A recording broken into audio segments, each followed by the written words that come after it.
pa din, may taglay na hangin na umabot ng 65 kilometers per hour near the center and gustiness of up to 80 kilometers per hour.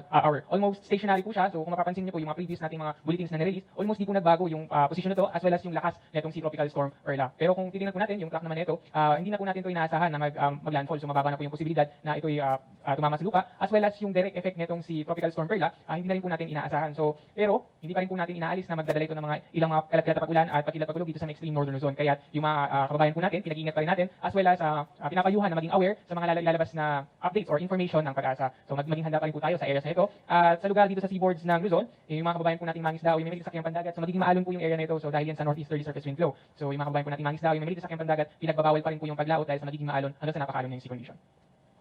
At ito nga pong si Perla, wala po tayong wind signal. And then next week, doon po natin naasahan na posibleng makaranas po ng mga pabugso-bugsong malakas na hangin dyan sa area ng extreme northern Luzon dahil po yan sa northeasterly surface wind flow pa rin. So yung direct na epekto po nitong si Perla, hindi po natin mararamdaman dyan sa extreme northern Luzon. As well as yung seaboards ng northern Luzon, so yung mga kababayan po rin po natin mangisda ng maliit sakyang pandagat, sila po yung pinag-iingat natin dyan. Ang susunod po nating update ay mamaya pa pong 5 PM, yung activate po ng 24-hour public weather forecast natin and yung severe weather bulletin natin mamaya pong 11 PM. At yan po muna ang latest sa weather forecasting section ng sa bulletin. Magandang umaga po.